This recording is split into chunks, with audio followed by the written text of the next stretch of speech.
Oke, halo teman-teman semuanya. Pada video kali ini kita bakal melakukan pembuatan program. Yang membedakan program di video kali ini dengan program di video sebelumnya, program kali ini akan kita buat untuk melakukan prediksi harga mobil.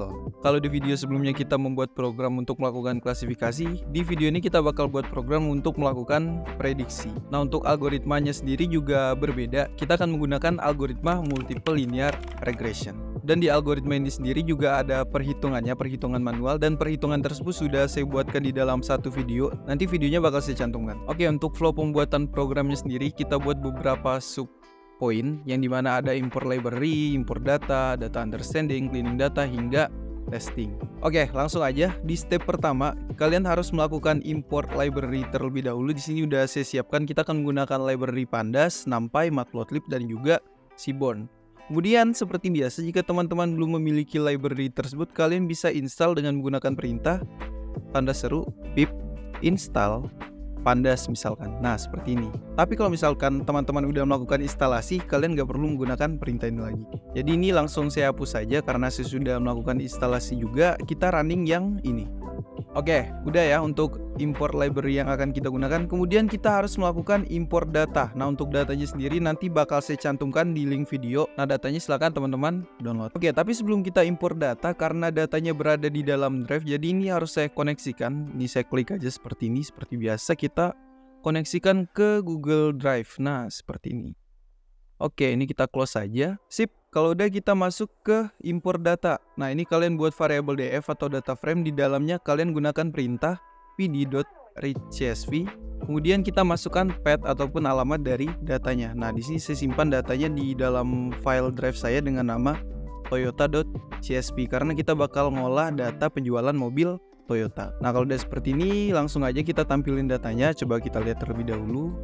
Nah, kurang lebih seperti ini untuk gambaran dari data yang akan kita olah. Nah, FYI aja buat kalian, data yang kita gunakan ini adalah data penjualan mobil bekas. Jadi di sini untuk atributnya sendiri atau kolomnya sendiri masih berbahasa Inggris, tapi nggak apa-apa. Kemudian untuk harganya sendiri ini masih dalam mata uang euro. Nanti bakal kita ubah ke dalam mata uang rupiah. Dan label dari data yang kita miliki yaitu price juga, karena kita akan memprediksi harga dari mobil berdasarkan fitur ataupun atribut yang ada di sini. Oke, kalau udah seperti ini, sekarang kita bisa masuk ke step yang pertama yaitu data understanding. Nah, di sini sebelum itu saya perlu menjelaskan ke kalian untuk merek ataupun jenis dari mobil berada di atribut model. Coba kita lihat terlebih dahulu nilai di dalam atribut model, kira-kira mobilnya mereknya apa aja. Ini kalian bisa ketikkan perintah df, kemudian kalian masukkan atribut model, terus kalian ketikkan .unique. Jangan lupa tambahkan buka kurung, tutup kurung.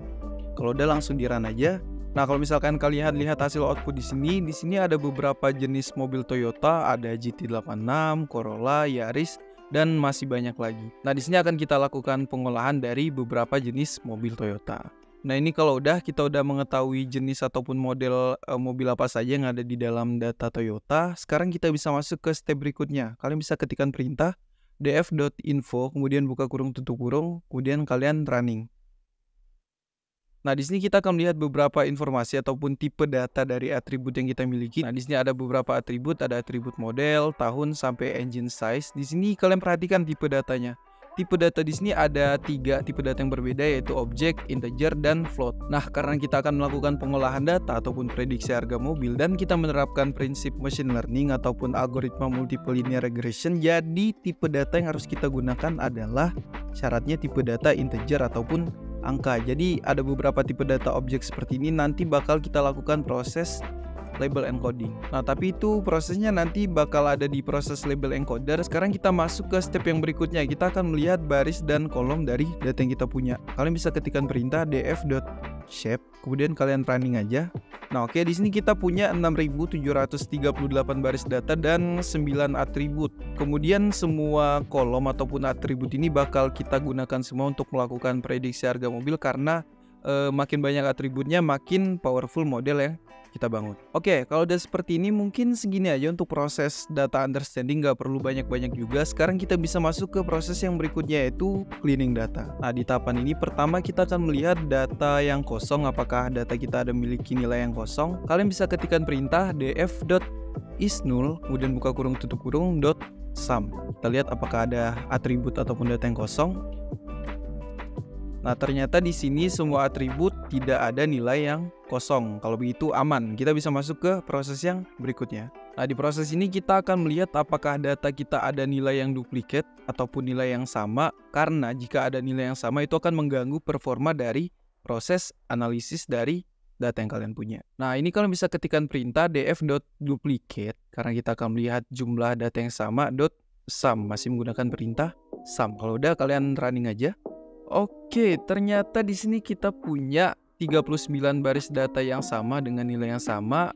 Kalau begitu kita harus menghapus nilai yang sama tersebut. Nah, di sini kalian bisa gunakan perintah df buat variabel terlebih dahulu, kemudian di dalamnya kalian masukkan df.drop kemudian underscore duplicate karena kita akan menghapus data yang memiliki nilai yang sama. Nah, ini benar nggak nih? Oke, ini benar ya. Kalau udah, sekarang kita running aja. Oke, jalan. Nah, kalau udah seperti ini kita lihat terlebih dahulu nih baris dan atribut data sesudah dilakukan proses cleaning. Nah, kalau belum dilakukan proses cleaning kan ada 6738 nih.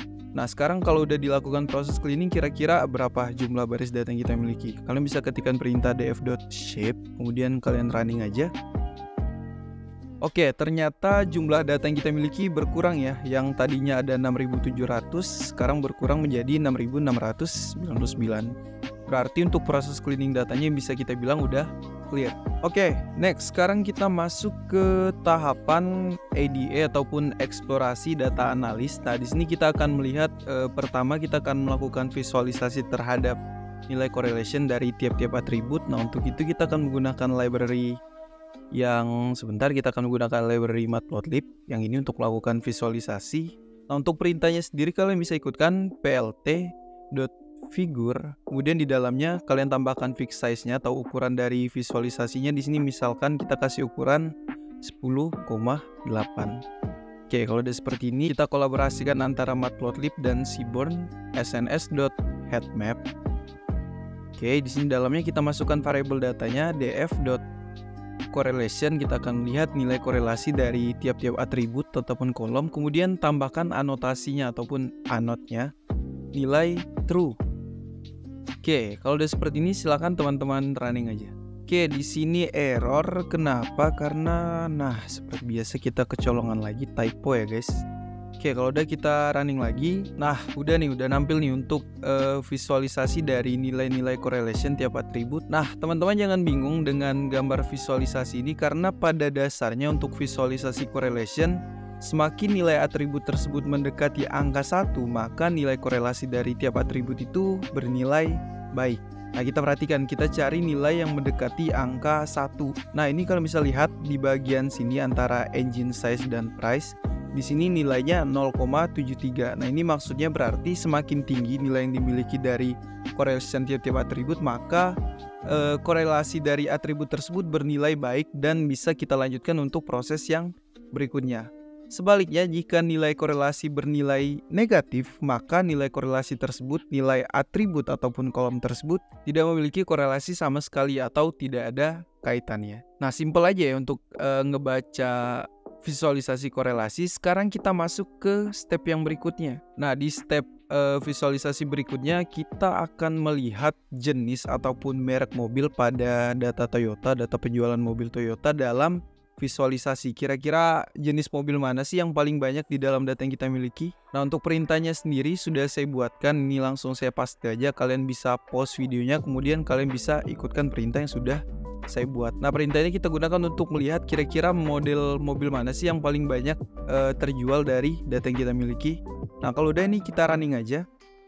Oke, ini untuk hasil visualisasi penjualan mobil Toyota berdasarkan modelnya. Di sini untuk peringkat pertama ada mobil dengan model Yaris. Nah, ini udah jelas ya. Untuk di Indonesia sendiri cukup banyak masyarakat Indonesia menggunakan mobil Yaris.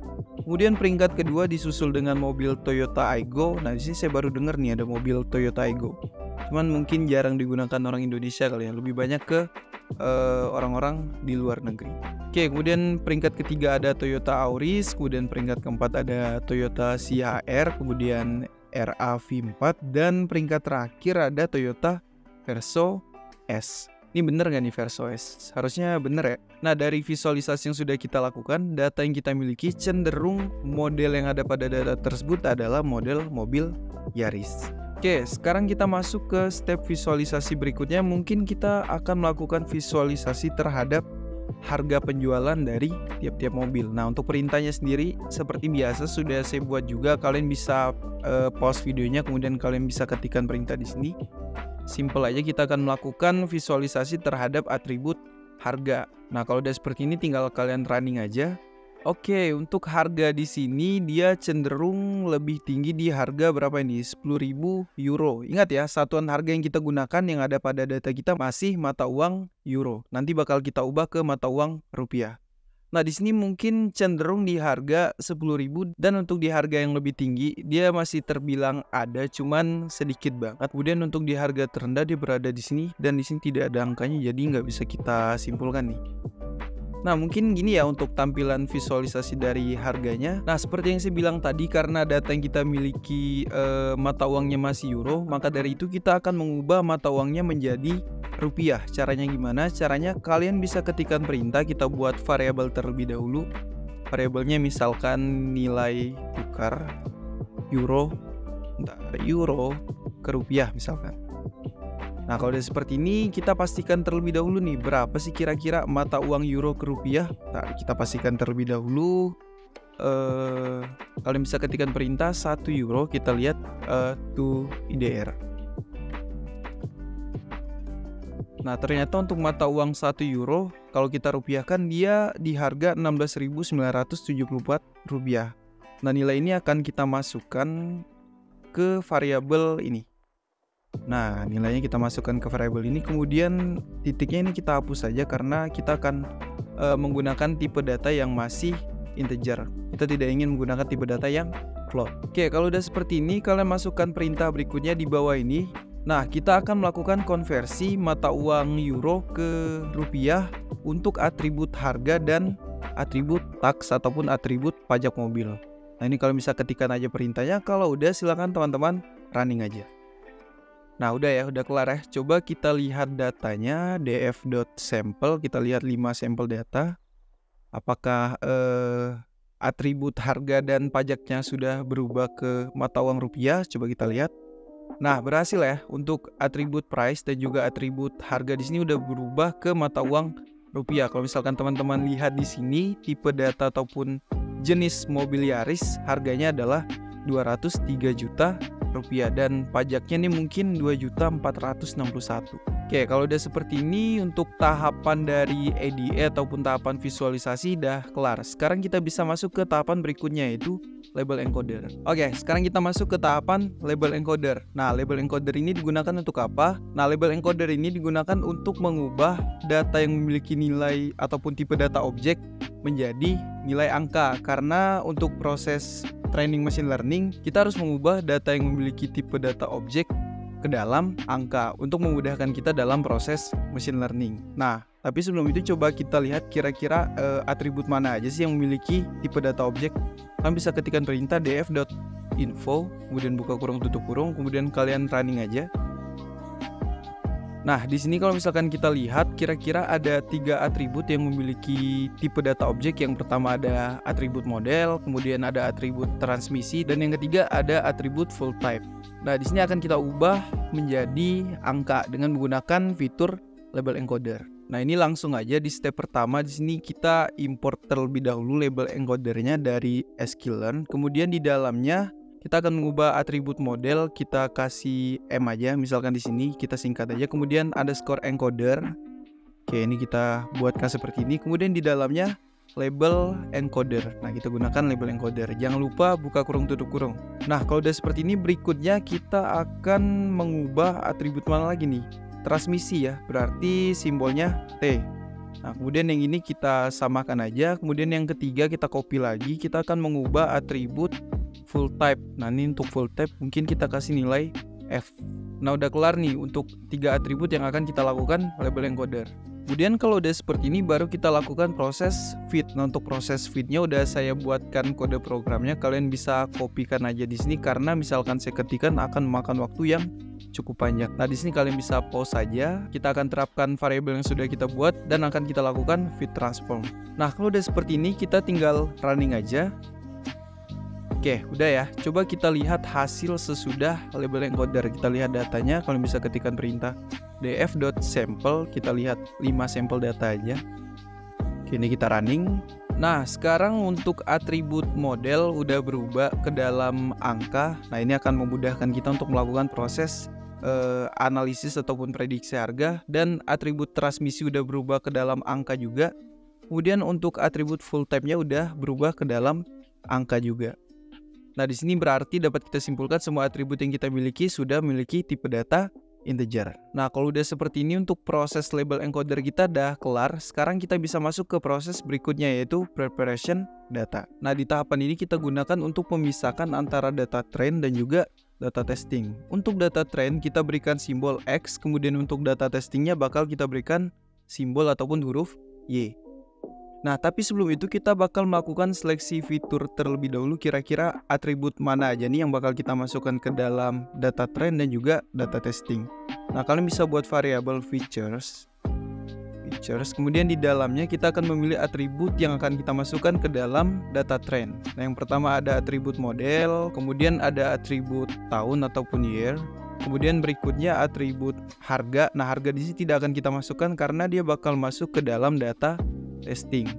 Kita masukkan atribut transmission, kemudian berikutnya atribut apa lagi? Mil age, kemudian berikutnya atribut full type.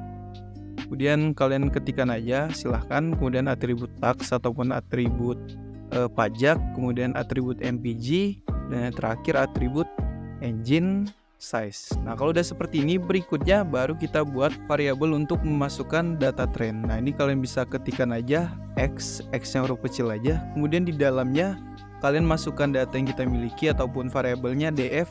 Kemudian baru kita ambil features yang ini. Nah, yang ini ya, yang features yang ini ya akan kita ambil untuk masuk ke dalam data train. Kemudian untuk di dalam data testingnya gimana? Nah, di dalam data testingnya kalian bisa gunakan perintah df, kemudian kita ambil atribut harga ataupun atribut price. Nah, kalau udah seperti ini, coba kita lihat jumlah baris dan kolom pada data train dan data testing. Kalian bisa ketikkan perintah x.shape, kemudian yang berikutnya y.shape. Nah, kalau udah seperti ini, coba kalian running aja. Nah, udah ya, untuk data trainnya ada 8 atribut ataupun 8 kolom, kemudian untuk data testingnya ada 1 kolom. Nah, ini emang sengaja kosong karena kolomnya hanya kolom price. Oke, kalau udah seperti ini, kita masuk ke step berikutnya dari preparation data. Kita akan melakukan splitting data untuk data train dan data testing. Untuk kode programnya sudah saya buatkan, silahkan teman-teman pause videonya lalu kalian ketikkan. Nah, di sini kita melakukan train test split untuk melakukan splitting terhadap data train dan data testing. Kemudian untuk test size-nya ataupun pembagian splittingnya yaitu 0,2 atau bisa dibilang 80% banding 20%, 80%-nya untuk data training dan 20%-nya untuk data testing. Kemudian kita kasih nilai random state-nya 42, lalu kita tampilkan untuk nilai y-test, kemudian kita lihat kira-kira berapa sih jumlah baris dan jumlah kolom yang ada di dalam variabel y-test. Nah, kalau udah seperti ini silahkan teman-teman running aja. Oke, udah kelar ya untuk proses train test split. Nah, di sini untuk variabel y-test-nya, nah ternyata di sini kita mengambil 1340 baris data untuk dilakukan testing. Nah, kalau udah seperti ini untuk tahapan preparation datanya udah kelar, sekarang kita masuk ke step berikutnya yaitu training dan evaluation data. Baik, di tahapan training dan evaluation data kita bakal menerapkan algoritma untuk memprediksi harga mobil. Algoritmanya adalah linear regression ataupun bisa kalian sebut sebagai regresi berganda. Oke, langsung aja kita import terlebih dahulu algoritmanya. Kalian ketikkan perintah from sklearn, kemudian .linear model. Nah, baru kalian import import yang namanya algoritma linear regression. Nah, S-nya double yang ini ya. Oke, kemudian di dalamnya kita simpan algoritma ini ke dalam variabel LR. Kemudian di dalamnya baru kita panggil linear regression. Jangan lupa buka kurung tutup kurung. Kemudian dari algoritma yang sudah kita masukkan ke dalam variabel LR, baru kita terapkan ke dalam data train kita. Nah, ini kalian bisa ketikkan perintah lr.fit. Kemudian kita terapkan ke variabel xtrain dan variabel ytrain. Nah, kalau udah seperti ini, kalian buat lagi variabel pred untuk memprediksi LR .predict. Nah, ini akan kita lakukan prediksi dan di dalam ini kita masukkan nilai X test. Nah, kalau udah seperti ini silahkan di running aja. Oke, udah kelar ya untuk proses penerapan linear regressionnya. Kemudian di bawahnya kita bisa lihat hasil akurasinya nih, kira-kira berapa nih. Untuk pertama kalian buat variable score dulu, kemudian di dalamnya lr.score masukkan. Kemudian kita terapkan untuk variable x-test dan juga y-test, karena kita akan melihat hasil akurasi dari data yang kita punya. Kemudian baru kita tampilkan print. Nah, ini misalkan apa nih? Akurasi model regresi linear berganda. Berganda adalah, kemudian kasih spasi, baru kita masukkan variable score. Nah, kalau udah seperti ini tinggal kalian running aja.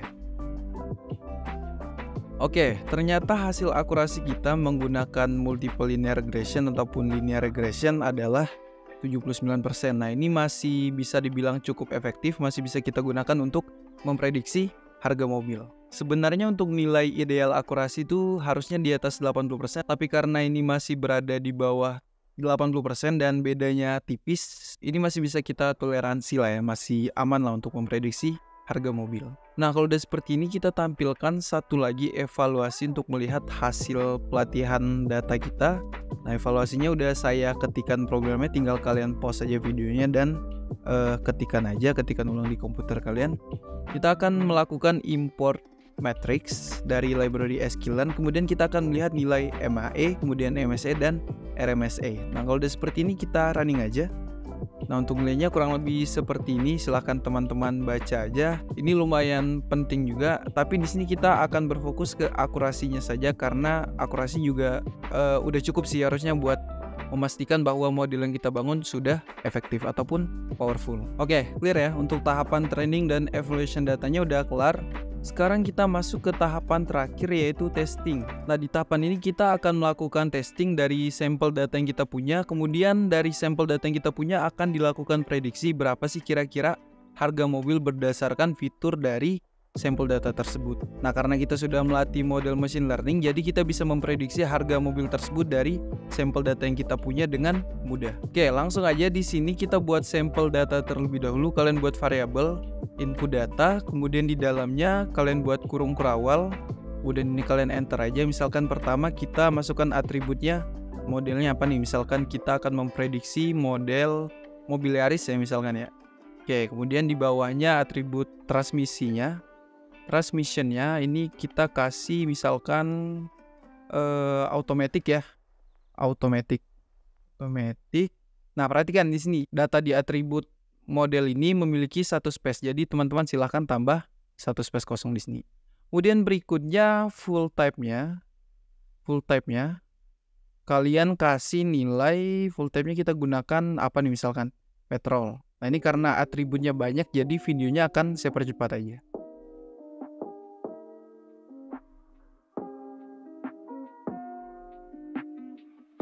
Nah, kurang lebih seperti ini untuk sampel data yang kita miliki. Nah, ini kita tidak memasukkan atribut price ataupun harga karena kita hanya perlu atribut ini untuk memprediksi harga mobil berdasarkan fitur yang dimiliki mobil tersebut. Nah, untuk tahun keluarannya sengaja saya berikan tahun 2019 saja karena biar lebih relevan aja untuk data yang kita miliki. Oke, kalau udah kalian buat variabel lagi input df. Nah, kemudian dari sampel data yang kita miliki akan kita buat ke dalam data frame. Kemudian di dalamnya masukkan pd data frame, baru kalian masukkan variabel input data. Oke. Nah, kalau udah seperti ini, perhatikan karena di sini kita ada nilai objek, jadi nilai objek ketiga ini harus kita lakukan label encoding lagi supaya memudahkan proses prediksi harga.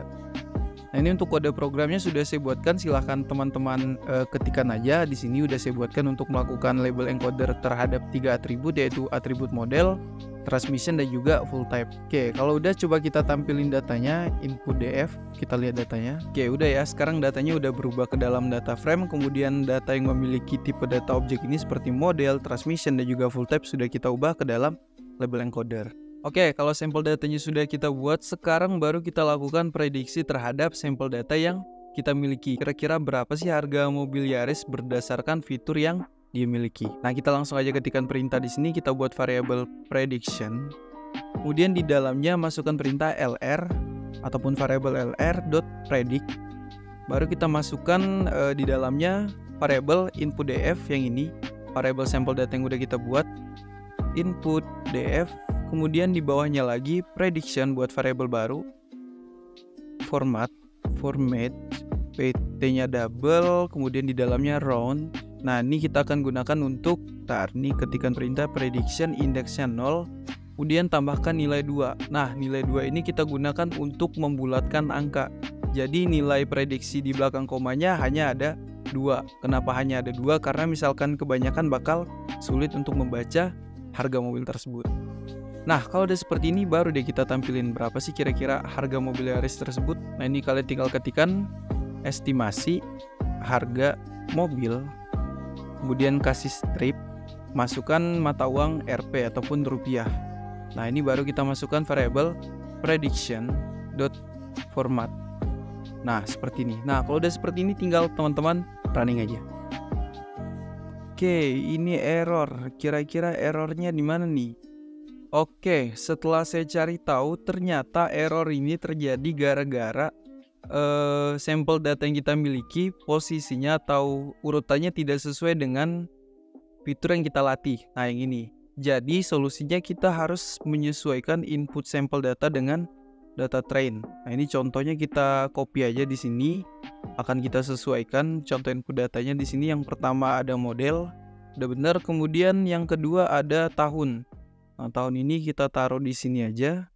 Oke, yang ketiga ada transmission, kemudian yang keempat ada mil age.